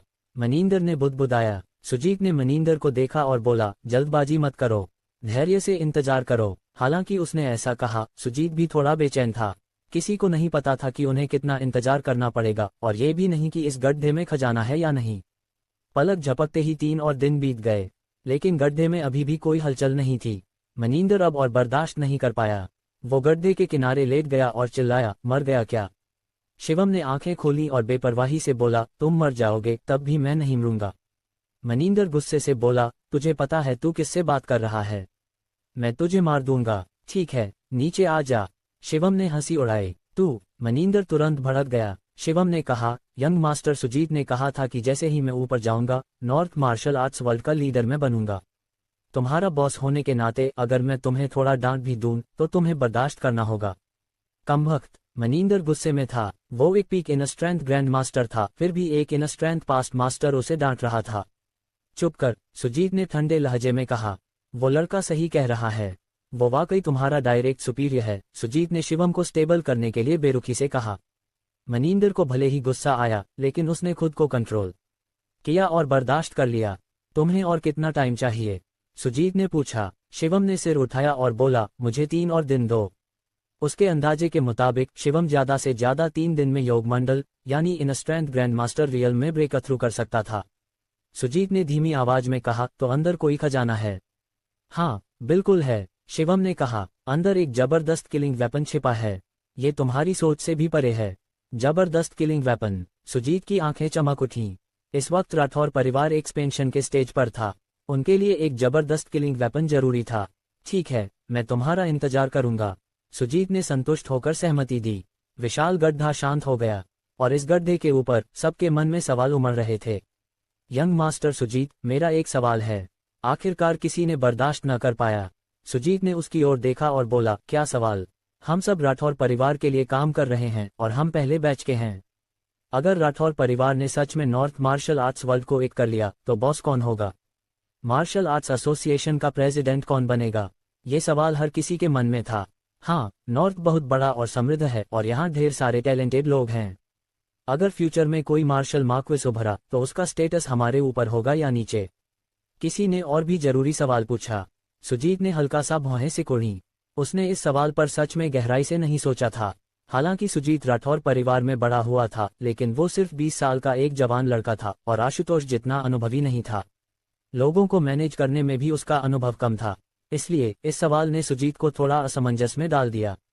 उस वक्त तुम सब बराबर होंगे, सुजीत ने कहा। बराबर? यंग मास्टर सुजीत, जहां लोग हों वहां कंपटीशन होगा। सगे भाई भी स्टेटस के लिए लड़ते हैं तो बाहरी लोग कैसे नहीं लड़ेंगे? किसी ने बेपरवाही से हंसते हुए कहा। वो साफ तौर पर राठौर परिवार की मौजूदा सिचुएशन का मजाक उड़ा रहा था। सुजीत बेवकूफ नहीं था, उसने इन शब्दों का छिपा मतलब समझ लिया। क्या तुम राठौर परिवार का मजाक उड़ा रहे हो? सुजीत ने आंखें सिकोड़कर कहा। उस शख्स का चेहरा थोड़ा बदल गया और उसने जल्दी से बात पलटी। यंग मास्टर सुजीत, मेरा ऐसा कोई इरादा नहीं था। सुजीत ने ठंडे लहजे में कहा, ये मत सोचो कि राठौर परिवार को तुम्हारी जरूरत है तो तुम कुछ भी कर सकते हो। राठौर परिवार के लिए तुम कुछ भी नहीं हो। ये सुनकर भीड़ तुरंत शांत हो गई। यंग मास्टर सुजीत सही कह रहे हैं। सबने एक एक करके सिर हिलाया, लेकिन उनके मन में थोड़ा असंतोष था। आखिरकार वो सब अपने अपने रीजन के ताकतवर लोग थे। वो ऐसा ट्रीटमेंट कैसे बर्दाश्त कर सकते थे? और यही शिवम का मकसद था। भीड़ शांत हो गई और किसी ने इस टॉपिक को फिर नहीं उठाया। नीचे शिवम अभी भी बंद कमरे में कल्टीवेशन कर रहा था। उसके शरीर में डार्क एनर्जी सैचुरेटेड स्टेट में थी और वो ब्रेक थ्रू से बस एक कदम दूर था। बस यही एक कदम था जो शिवम को ब्रेक थ्रू करने से रोक रहा था। टाइम मिनट दर मिनट बीतता गया। पलक झपकते ही 3 और दिन बीत गए। इस बार सुजीत और बर्दाश्त नहीं कर पाया। वो गड्ढे के किनारे लेट गया और नीचे वालों को चिल्लाया, तुम लोग कैसे हो? शिवम ने धीरे से आंखें खोलीं। उसने गहरी सांस ली और अपने ब्रेक थ्रू के क्रिटिकल पॉइंट को महसूस किया। फिर शिवम ने आसमान की ओर चिल्लाया, यंग मास्टर सुजीत, खजाना अब पैदा होने वाला है, तैयार हो जाओ। सुजीत खुश हो गया और जल्दी से बोला, ठीक है। शिवम ने और कुछ नहीं कहा। वो जमीन पर बैठ गया और ब्रेक थ्रू शुरू कर दिया। पल भर में आसमान काले बादलों से भर गया, बिजलियां चमकने लगीं और गड़गड़ाहट होने लगी। डार्क रोशनी सीधे विशाल गड्ढे पर चमकी। आसमान में अचानक रोशनी चमकी और जैसे एक तेज धार वाली तलवार सीधे विशाल गड्ढे की ओर इशारा कर रही थी। ये सीन देखकर सबके चेहरे हैरानी से सफेद पड़ गए। ये तो खजाने के पैदा होने का सीन है, किसी ने चिल्लाया। यहाँ तक कि सुजीत भी हल्का सा सिर हिलाकर बोला, सुनो, मैं सुजीत तुम्हारी इस बड़ी कामयाबी को याद रखूंगा। विशाल गड्ढे में शिवम ने उसे पूरी तरह इग्नोर कर दिया। वो क्रॉस लेग्ड गड्ढे में बैठा हेवनली ट्रिबुलेशन को रिसीव कर रहा था। शिवम के लिए ये ब्रेक थ्रू बेशक सबसे जरूरी था। जैसे ही वो इन स्ट्रेंथ ग्रैंड मास्टर रियल्म में कदम रखेगा, वो मार्शल मार्क्वेस रियल्म के नीचे अजेय हो जाएगा। गड़गड़, आसमान में गूंजती गड़गड़ाहट शुरू हो गई। ये हेवनली ट्रिबुलेशन पहले से भी ज्यादा ताकतवर लग रहा था। इसमें स्वर्ग और धरती को चीर देने की ताकत थी। आमतौर पर इस तरह के ब्रेक थ्रू के हेवनली ट्रिबुलेशन को पार करने के लिए बाहरी ऑब्जेक्ट्स की जरूरत होती है, लेकिन शिवम का ऐसा कोई इरादा नहीं था। उसने अपनी ऊपरी बॉडी खोल दी और अपने मजबूत मसल्स दिखाए। वो अपने शरीर से इस हेवनली ट्रिबुलेशन का मुकाबला करने को तैयार था। क्रैक, आखिरकार पहला हेवनली ट्रिबुलेशन उतरा। वो सीधे शिवम के शरीर पर गिरा। शिवम के शरीर पर एक के बाद एक सफेद निशान उभरे। लेकिन शिवम का चेहरा शांत था, जैसे वो पहले से तैयार हो। थोड़ी दूर पर अनु एक चट्टान के पीछे छिपकर ये सीन हैरानी से देख रही थी। ऐसा सीन पहले कभी नहीं देखा गया था। बूम! एक और हेवनली ट्रिबुलेशन उतरा। इस बार शिवम का शरीर चटक गया, लेकिन हैरानी की बात यह थी कि शिवम के चेहरे पर जरा भी बदलाव नहीं आया। वो जमीन से उठ खड़ा हुआ और अपने शरीर को फैलाकर हेवनली ट्रिबुलेशन को अपने ऊपर बरसने दिया। एक के बाद एक गड़गड़ाहट लगातार गिरती रही और इस विशाल गड्ढे को बिजलियों का समंदर बना दिया। शिवम इस बिजलियों के समंदर में लेट गया और अपने शरीर को बिजली से नहलाने लगा। अगर मैं हेवनली ट्रिबुलेशन को अपने शरीर को मजबूत करने के लिए इस्तेमाल कर लिया तो मेरा शरीर और भी सख्त हो जाएगा। शिवम ने सारी तकलीफ सहते हुए धीमी आवाज में बुदबुदाया। अगर कोई और ये सुनता तो वो जरूर हैरान हो जाता। हेवनली ट्रिबुलेशन एक ऐसी आपदा थी जिससे हर कोई बचने की पूरी कोशिश करता था, लेकिन शिवम इस हेवनली ट्रिबुलेशन को अपने शरीर को मजबूत करने का मौका मान रहा था। कितना घमंडी था वो! आसमान ने जैसे शिवम के मन की बात सुन ली हो, क्योंकि गिरने वाला हेवनली ट्रिबुलेशन और भी ताकतवर हो गया। यहाँ तक कि आसपास का विशाल गड्ढा भी गड़गड़ाने लगा, जैसे वो अब टूटने वाला हो। हेवनली ट्रिबुलेशन का लगातार चलना हर किसी की सोच से परे था। अनगिनत हेवनली ट्रिबुलेशंस लगातार गिरते रहे और विशाल गड्ढे में धमक रहे थे। गड्ढा कई बार हिला, लेकिन इसके टूटने का कोई संकेत नहीं था, जैसा कि एक खजाने के जन्म की उम्मीद थी। हेवनली ट्रिबुलेशन वाकई बहुत डरावना है। ऊपर मनिंदर ने सांस खींचते हुए कहा।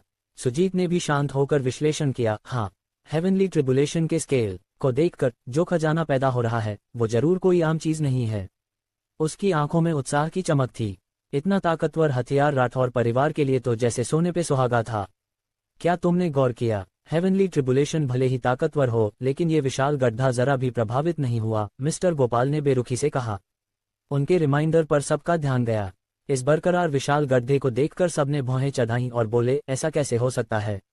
इतना ताकतवर हेवनली ट्रिबुलेशन तो दुनिया को तबाह करने के लिए काफी है। हा, मिस्टर गोपाल जोर से हंसे। पता नहीं तुमने सुना या नहीं, उसका भौंकना उसकी काट से ज्यादा तेज है, मिस्टर गोपाल ने हल्की मुस्कान के साथ हाथ पीछे बांधे हुए कहा। मनिंदर ने भौहें सिकुड़ी और पूछा, क्या मतलब? मिस्टर गोपाल ने हेवनली ट्रिबुलेशन की ओर इशारा किया और बोला, हेवनली ट्रिबुलेशन दिखने में ताकतवर लगता है, लेकिन असल में ये बस दिखावा है। इसमें कोई रियल पावर नहीं है, वरना ये जगह कब की खंडहर हो चुकी होती। मनिंदर को थोड़ा आश्चर्य हुआ, फिर वो बार बार सिर हिलाते हुए बोला, बात तो सही है। हालांकि उसने ऐसा कहा, कुछ लोग अभी भी यकीन नहीं कर रहे थे। आखिरकार ये हेवनली ट्रिबुलेशन इतना डरावना लग रहा था, कोई नहीं मानेगा कि इसमें कोई ताकत नहीं है। लगता है तुम सब मेरा यकीन नहीं कर रहे, मिस्टर गोपाल ने हाथ पीछे बांधे हुए बेरुखी से कहा। तो मैं तुम्हें दिखाता हूँ। ये कहकर मिस्टर गोपाल सचमुच हेवनली ट्रिबुलेशन की ओर बढ़ गए। इस वक्त हेवनली ट्रिबुलेशन एक पहाड़ की चोटी की तरह था जो विशाल गड्ढे में घुसा हुआ था। मिस्टर गोपाल ने अपना हाथ बढ़ाया और बेरुखी से बोला, सब ध्यान से देखो। ये कहकर मिस्टर गोपाल ने अपना हाथ हेवनली ट्रिबुलेशन में डाल दिया। बूम! जैसे ही उन्होंने हाथ डाला, एक जोरदार धमाका हुआ। अगले ही पल मिस्टर गोपाल की चीख सुनाई दी। उनका वो हाथ जो हेवनली ट्रिबुलेशन में गया था, राख में बदल गया। मेरा हाथ, मेरा हाथ! मिस्टर गोपाल दर्द से जमीन पर लेट गए। भीड़ को हल्की हंसी छूट गई। ये बेवकूफ अपने दिखावे की चाहत में अपना हाथ गंवा बैठा। हा, लगता है मिस्टर गोपाल का विश्लेषण गलत था, मनिंदर ने हल्का सा मजाक उड़ाते हुए कहा। मिस्टर गोपाल दर्द से कराह रहे थे। उन्हें उम्मीद नहीं थी कि इस हेवनली ट्रिबुलेशन की ताकत इतनी जबरदस्त होगी। लगता है जो खजाना पैदा होने वाला है वो पूरी दुनिया को हिला देगा। सुजीत की आंखों में उत्साह और गहरा हो गया। नीचे शिवम बिजलियों के समंदर में नहा रहा था। उसका शरीर लगभग जल चुका था और कई जगह चमकती हुई सफेद हड्डियां दिख रही थीं। हर बार उसका शरीर टूटता और थोड़े ही वक्त में फिर बन जाता। थोड़ी दूर पर अनु चिंतित चेहरा लिए ये सब देख रही थी और उसे ये देखना बर्दाश्त नहीं हो रहा था। हेवनली ट्रिबुलेशन ने शिवम के शरीर को अनगिनत बार तोड़ा और शिवम का शरीर बार बार बनता रहा। इस पल ऐसा लग रहा था कि 9 ट्रांसफॉर्मेशन गोल्डन पिल भी अपनी भूमिका निभाने लगी थी और बाकी बचे कुछ रिवॉल्यूशन पूरे कर रही थी। टाइम मिनट दर मिनट बीतता गया, लेकिन विशाल गड्ढे में हेवनली ट्रिबुलेशन रुकने का नाम नहीं ले रहा था। कमबख्त, इतना लंबा चल रहा है, मनिंदर ने गाली दी। मिस्टर गोपाल, जिन्होंने अपना हथेली खो दी थी, अभी भी दिखावा करने का मौका नहीं छोड़ रहे थे। उन्होंने विशाल गड्ढे को देखा और बेरुखी से बोले, मेरे अंदाजे के मुताबिक ये जल्द ही खत्म होने वाला है। इस जबरदस्त हेवनली ट्रिबुलेशन के नीचे वो लड़का शायद मर चुका है। अगर वो मर गया तो खजाना लाने नीचे कौन जाएगा? सुजीत ने मिस्टर गोपाल को ठंडी नजरों से देखा। मिस्टर गोपाल ने जल्दी से बात पलटी, बेशक उस प्योर डार्क एनर्जी बॉडी के साथ होने की वजह से वो मरा नहीं होगा। 2 गलतियों के बाद मिस्टर गोपाल की विश्वसनीयता सबके दिलों में तेजी से गिर गई। कोई उनकी बात पर यकीन नहीं कर रहा था। क्रैक, आखिरी हेवनली ट्रिबुलेशन जैसे लंबे समय तक की ताकत लिए हुए था और वो जोर से नीचे गिरा। इस बार विशाल गड्ढा भी इसे बर्दाश्त नहीं कर पाया और नीचे शिवम का शरीर टुकड़े टुकड़े हो गया। शिवम, ये देखकर अनु चिल्ला उठी। वो घबराकर शिवम की ओर दौड़ी और डरते हुए बोली, तुम ठीक हो? शिवम के शरीर में एक चमकदार रोशनी थी। इस रोशनी के तहत उसका शरीर फिर से बनने लगा। इस पल आसमान के काले बादल छटने लगे। इसका मतलब था कि हेवनली ट्रिबुलेशन खत्म हो गया था। क्या तुमने अभी किसी को शिवम का नाम चिल्लाते सुना? मनिंदर ने भौहें चढ़ाकर पूछा। शिवम, क्या तुम शिवम से डर गए हो? पास खड़े शख्स ने मजाक उड़ाया। हाँ बिल्कुल, क्या शिवम यहाँ आने की हिम्मत करेगा? क्या वो अपनी कब्र खुद नहीं खोदेगा? मनिंदर ने भौहें चढ़ाईं। वो अपने कान खुजलाने लगा और उसकी आंखों में एक शक का भाव उभरा। अभी अभी उसने साफ साफ किसी को शिवम का नाम पुकारते सुना था। बस बकवास बंद करो, खजाना अब सामने आने वाला है। सुजीत की आंखें उत्साह से चमक रही थीं। वो उस विशाल गड्ढे की ओर टकटकी लगाए खजाने के प्रकट होने का इंतजार कर रहा था। नीचे शिवम का शरीर धीरे धीरे फिर से बन रहा था। अनगिनत किरणें उसके शरीर को लपेट रही थीं, मानो कोई देवता स्वर्ग से उतर रहा हो। शिवम की त्वचा कुछ पारदर्शी हो गई थी और उसके रोम छिद्र इतने छोटे थे कि नंगी आंखों से दिखाई नहीं दे रहे थे। पहली नजर में शिवम एक 30 साल के रूखे सूखे आदमी से बदलकर 20 साल का जवान नौजवान बन गया था। उसका अलौकिक आभामंडल पास में खड़ी अनु को हैरान और विस्मित कर रहा था। क्या ये वही 30 साल का आदमी था जो उसके सामने खड़ा था? शिवम के चेहरे पर कोई भाव नहीं था। वो ऊपरी बदन नंगा किए वहां खड़ा था। कोई नहीं जानता था कि वो क्या सोच रहा था। क्या यही है आंतरिक शक्ति के महागुरु की ताकत? थोड़ी देर बाद शिवम ने सिर झुकाकर अपने शरीर को देखा। उसका पूरा शरीर इस पल गहरे सुनहरे रंग में बदल गया था, मानो उसने कवच पहन लिया हो। उसके शरीर में ताकत 100 गुना बढ़ गई थी। हालांकि स्तर में सिर्फ थोड़ा सा अंतर था, लेकिन ताकत का अंतर चौंकाने वाला था। आखिरकार मैंने आंतरिक शक्ति के महागुरु के स्तर में कदम रख दिया। शिवम ने एक गहरी ऊर्जा की सांस छोड़ी। वो अनु की ओर मुड़ा और बोला, अपना मास्क मुझे दे दो। हैरानी में डूबी अनु होश में आए। उसने जल्दी से मास्क शिवम को थमाया और फिर सावधानी से पीछे हट गई। ये देखकर शिवम हंस पड़ा। तुम क्या कर रही हो? अनु ने धीरे से कहा। मुझे भी नहीं पता। शिवम ने अनु का सिर थपथपाया और बोला, ये मास्क मैं बाद में लौटा दूंगा, कहीं ऊपर वाले इसे छीन न लें। अनु ने बार बार सिर हिलाया। चलो हमें ऊपर जाना चाहिए, शिवम ने विशाल गड्ढे की चोटी की ओर देखते हुए कहा। ठीक है। अनु ने कुछ नहीं कहा। वो चुपचाप शिवम के पास चली गई। जैसे ही दोनों ऊपर जाने वाले थे, मनिंदर चिल्लाया, क्या तुम मर गए हो? खजाना मिला कि नहीं? शिवम ठंडी हंसी हंसा। बस इंतजार करो, मैं ऊपर जाकर तुम्हें खजाना देता हूँ, शिवम ने बेपरवाही से कहा। फिर शिवम ने अनु की ओर देखा और बोला, मुझे जोर से पकड़ो। ठीक है। अनु ने जल्दी से सिर हिलाया। उसने शिवम की कमर को पकड़ा और अपनी आंखें बंद कर लीं। शिवम विशाल गड्ढे की चोटी की ओर उछला। उसके शरीर को एक किरण ने घेर रखा था। ऊपर से नीचे देखने पर उसकी आकृति लगभग दिखाई नहीं दे रही थी। खजाना बाहर आ रहा है। ये किरण देखकर सुजीत उत्साह से चिल्लाया।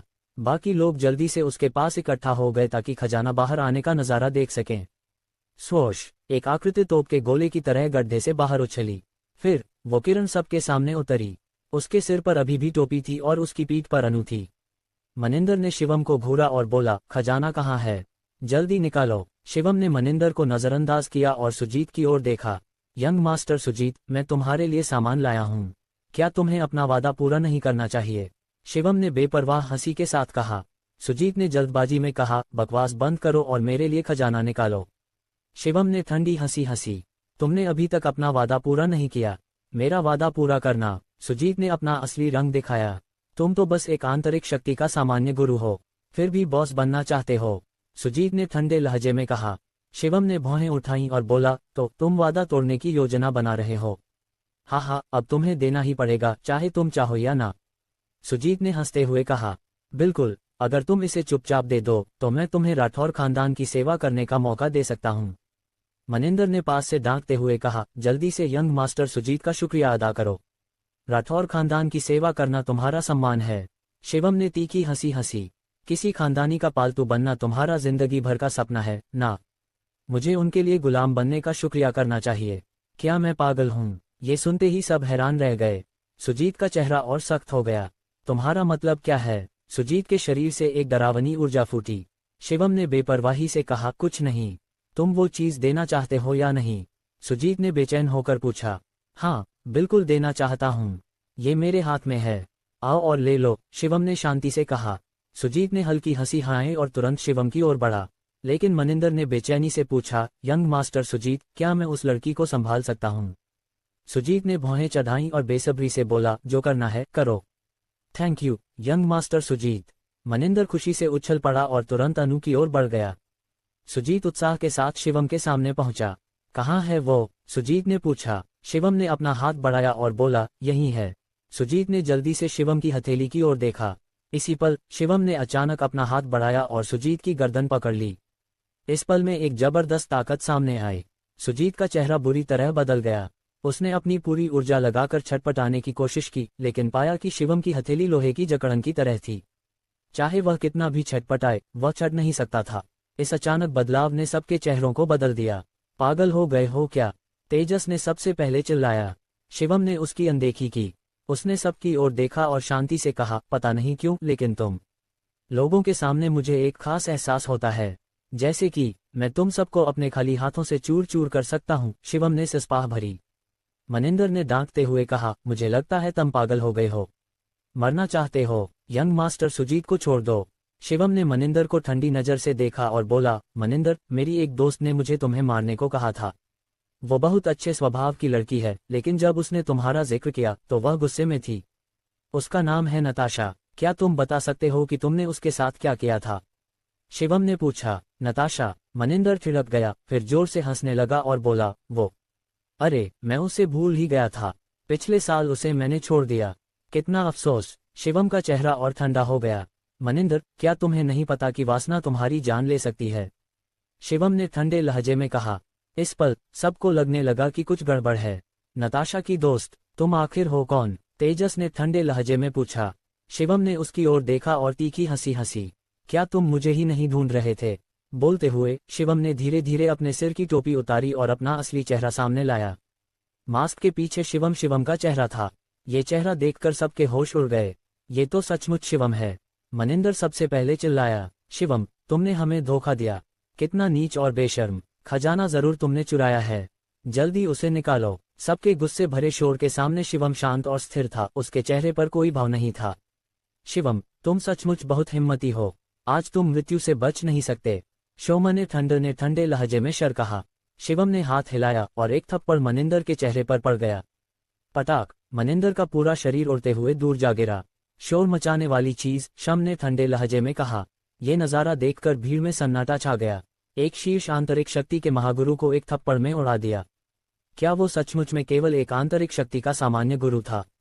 मुझे छोड़ो, सूचती ने दर्द में चिल्लाया। शिवम ने ठंडी हंसी हंसी। इसलिए कि तुम मोनिका के भाई हो, मैं तुम्हें बख्श देता हूँ। बोलकर शिवम ने अपना हाथ छोड़ दिया। सांस लेने की छट, छींट लेने की छट। सुजीत, जिसे सांस लेने की छुट मिली, ने पहली बार महसूस किया कि ताज़ी हवा कितनी कीमती है। वो जमीन पर हाँफते हुए बोला, शिवम, तुमने मेरे दादाजी को मारा और खजाना चुराया। तुम्हें क्या सजा मिलनी चाहिए? शिवम ने तीखी हंसी हंसी और बोला, तुम्हारा राठौर खानदान को अच्छे से पता है कि तुम्हारे दादाजी कैसे मरे। मुझे फंसाना चाहते हो? सपने में देखो। सुजीत इन बातों को कहाँ सुनता। उसने शिवम की ओर इशारा किया और चिल्लाया, जाओ इसे मार डालो। जो शिवम को मारेगा वही उत्तरी मार्शल दुनिया का नेता होगा। इतना बड़ा इनाम सुनकर कोई न कोई तो जोखिम उठाने को तैयार हुआ ही। जैसे ही ये बात बोली गई, किसी ने तुरंत अपनी मुट्ठी बांधी और शिवम की ओर दौड़ा। एक चमकती रोशनी क्षितिज पर दौड़ी। इस पल में एक शीर्ष आंतरिक शक्ति के महाराज की पूरी ताकत दिखाई दी। दूसरी ओर शिवम बिना हिले डुले खड़ा रहा। उसने तो अपनी आंखें भी बंद कर लीं। धमाका, एक जोर का विस्फोट हुआ। शिवम बिना एक इंच हिले खड़ा रहा। उसके शरीर पर एक भी सफेद निशान नहीं पड़ा। ये कैसे हो सकता है? हमलावर ने सिर उठाया और शिवम को देखा। उसके माथे पर पसीने की बूंदें चमक रही थीं। शिवम ने मुस्कुरा कर कहा, एक शीर्ष आंतरिक शक्ति का महाराज, बस इतना ही है। शिवम की हथेली पहले से ही चमक रही थी। सुनहरी हथेली ने एक चाप बनाया और एक थप्पड़ के साथ यह आंतरिक शक्ति के महाराज के शरीर पर पड़ा। स्वूश! इस हमले ने उसका शरीर तोड़ दिया। उसकी हड्डियां टूट गईं। ये कैसे हो सकता है? इस नज़ारे से सब हैरान रह गए। ये कैसी युद्ध शक्ति थी? एक शीर्ष आंतरिक शक्ति का महाराज उसके सामने टिक भी नहीं सका। मैं तुम सबको एक मौका देता हूँ, मेरे मेरे सामने झटकों को और मैं तुम्हारी जान बख्श दूंगा। शिवम ने अपने हाथ पीछे रखकर शांत कहा था। तुम के सामने झुके। सपने में तेजस सबसे पहले चिल्लाया। जैसे ही उसने ये कहा, शिवम का शरीर अचानक गायब हो गया। अगले ही पल एक विशाल सुनहरी मुट्ठी उसके सामने प्रकट हुई। धमाका, मुट्ठी तोप के गोले की तरह तेजस के शरीर पर गड़ी। पलक झपकते ही तेजस मांस का ढेर बन गया। उसका इंसानी रूप भी नहीं बचा। एक पंच में शीर्ष आंतरिक शक्ति के महाराज को मार दिया। सोहम ने डर से नील की तरह गहरी सांस खींची और उसके पैर कांपने लगे। अरे, मैंने तो नताशा से वादा किया था कि उसका सिर लाऊंगा। जमीन पर पड़े मांस के ढेर को देखकर शिवम ने भौहें चढ़ाईं। छोड़ो, सिर लाना तो खूनी बात है, बस इसे मार देना ही ठीक है, शिवम ने अपने आप में बड़बड़ाया। सबके होश उड़ने से पहले ही शिवम मनिंदर के सामने पहुंच गया। मुझे मत मारो, डर से चिल्ला उठा। शिवम ने उसे मौका कहाँ दिया। उसने तुरंत अपना हाथ उठाया और मनिंदर का सिर पकड़ लिया। स्वर्ग निगलने की तकनीक तुरंत सामने आई और मंदर का शरीर तेजी से सूखने लगा। एक और आंतरिक शक्ति का महाराज गिर गया। कितना मजा आया, जैसा कि होना चाहिए, एक शीर्ष आंतरिक शक्ति का महाराज। मनिंदर को अवशोषित करने के बाद शिवम ने संतुष्ट होकर सांस ली। इस नज़ारे को देखकर भीड़ कांप रही थी। शिवम तो बस एक शैतान जैसा था, एक ऐसा शैतान जो इंसानों की जिंदगी को तिनके जैसा समझता था। अब तुम्हारी बारी है। शिवम ने भीड़ की ओर देखा और मुस्कुराया। शिवम, ज्यादा घमंड मत करो। मिस्टर गोपाल ने कदम आगे बढ़ाया और चिल्लाया। इस लड़के का शरीर ही ताकतवर है, लेकिन मेरे सामने, एक आत्मिक गुरु के सामने, ये कुछ भी नहीं। मैं इसकी आत्मा को कभी भी नष्ट कर सकता हूँ, मिस्टर गोपाल ने ठंडे लहजे में कहा। शिवम ने तीखी हंसी हंसी। तुम्हें लगता है तुम्हें आत्मिक गुरु कहलाने का हक है? नादान बच्चे, मैं अभी तुम्हें आत्मिक शक्ति का स्वाद चखाता हूँ, मस्टर तमर ने गुस्से में गुर्राया। फिर उसकी भौहों के बीच में प्रकाश के टुकड़े चमके और किरणें शिवम की ओर बढ़ीं। ये थी आत्मा की शक्ति।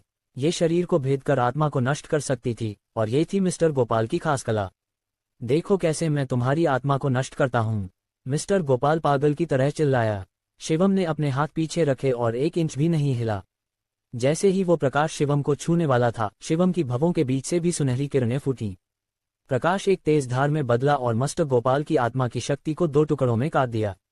पुछ, मिस्टर गोपाल की आत्मा की शक्ति, जो उसने बनाई थी, एक तलवार से 2 हिस्सों में कट गई।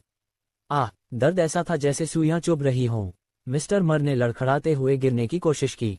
अपनी आत्मा को वापस खींचने से पहले ही शिवम ने हाथ हिलाया और मिस्टर हरो की आत्मा को चूर कर दिया। आत्मा खोने के बाद मरने वाला मेरा शारा मस्टशारा शंडर्स एक लाश बन गया और जमीन पर गिर पड़ा। किसी ने तुम्हें नहीं बताया था कि दिखावा करने की कीमत चुकानी पड़ती है? शिवम ने माया की लाश को देखकर तीखी हंसी हंसी। जैसे जैसे एक के बाद एक आंतरिक शक्ति के महाराज गिरते गए, सबके मन में डर बैठने लगा। लेकिन उन्हें अच्छे से पता था कि गिड़गिड़ाने से कुछ नहीं होगा। अब तो बस आखिरी सांस तक लड़ना था। बस किसी ने एक गुप्त खजाना इस्तेमाल किया और एक विशाल गोल थाली शिवम की ओर फेंकी। थाली शिवम की ओर उड़ी, लेकिन शिवम ने एक मुक्का मारा। एक ही मुक्के में वो गुप्त खजाना टुकड़े टुकड़े हो गया। पलक झपकते ही अनगिनत गुप्त खजाने इस पल में फेंके गए। शीर्ष आंतरिक शक्ति के महाराज होने के नाते उनके पास संसाधनों की कमी नहीं थी, लेकिन अब उन्हें पता चला कि उनके सारे संसाधन इस आदमी के सामने बेकार थे, क्योंकि उसकी मुट्ठी ही दुनिया का सबसे ताकतवर गुप्त खजाना थी। लगातार विस्फोट होते रहे और सारे गुप्त खजाने चूर चूर हो गए। उनके इस्तेमाल किए जादू टोने शिवम के कत्लेआम को रोक नहीं पाए। ड्रैगन लॉकिंग स्पेल, किसी ने चिल्लाया। शिवम के पैरों तले अनगिनत जंजीरें उभरी और उसे कसकर जकड़ लिया। सब लोग भागो, इस मौके का फायदा उठाकर उन्होंने जल्दी से चिल्लाया। क्या छोटी मोटी चाल, इससे मुझे रोकना चाहते हो? शिवम की ऊर्जा अचानक फूटी और सारी जंजीरें टुकड़े टुकड़े हो गईं। इस पल शिवम एक अजेय युद्ध देवता की तरह था। उनकी कोई भी चाल शिवम के कत्लेआम को रोक नहीं पा रही थी। यंग मास्टर सुजीत, हमें बचाओ। शिवम को अपनी ओर आता देख सब घबरा गए। अपनी हताशा में वे सिर्फ सुजीत की ओर मुड़ सकते थे, लेकिन सुजीत कपिल की तरह नहीं था। उसके पास शिवम से लड़ने की ताकत ही नहीं थी। इस पल वो तो खुद को बचा नहीं पा रहा था, तो दूसरों की क्या परवाह करता। पटाक, उनकी चीख पूरी होने से पहले एक तेज आवाज गूंजी। शिवम की सुनहरी हथेली घूमी और सामने वाले का सिर चूर चूर कर दिया। ताज़ा खून कई मीटर तक छिटका और नज़ारा बेहद भयानक था। 1 घंटे में 10 से ज्यादा शीर्ष आंतरिक शक्ति के महाराज शिवम के हाथों मारे गए। जमीन पर पड़ी लाशों को देखकर सुजीत का चेहरा बेहद खराब हो गया। उसने कभी नहीं सोचा था कि दिल्ली से पहली बार निकलने पर उसे ऐसा खूनी युद्ध देखना पड़ेगा। शिवम का शरीर खून से तरबतर हो चुका था और उसकी चमकती आंखें काले बादल में छिपे तारों की तरह टिमटिमा रही थीं। और उसकी चमकती आंखें इस वक्त सुजीत को ठंडी नजर से देख रही थीं।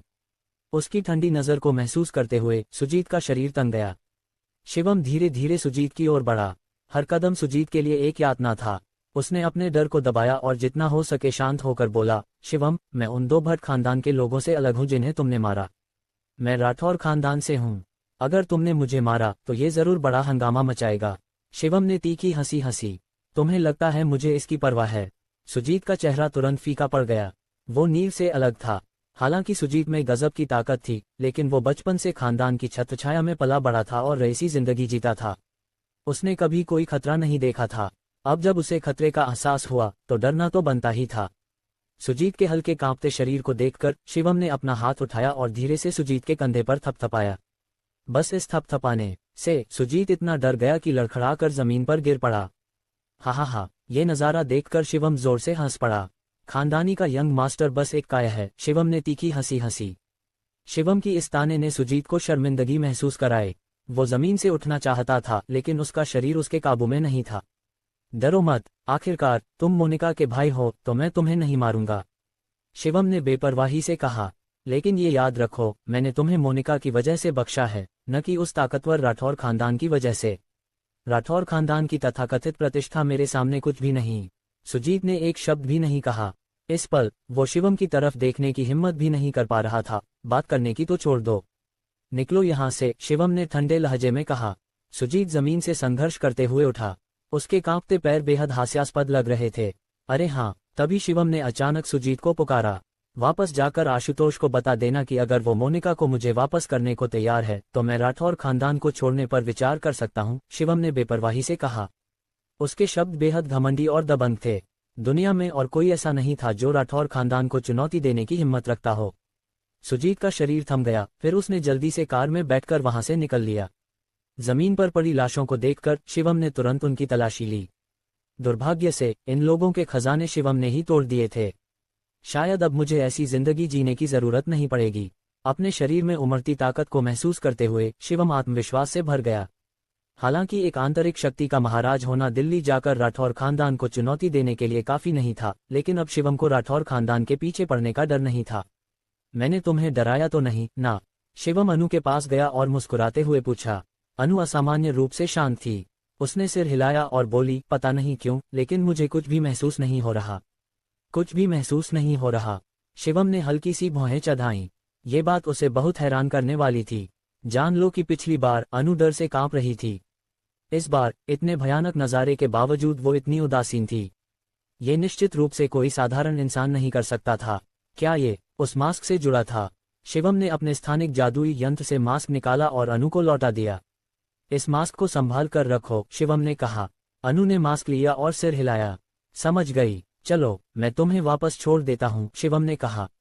दोनों ने युद्धभूमि छोड़ दी। शिवम ने खुद अनु को घर छोड़ा और जल्दी वापस लौट गया।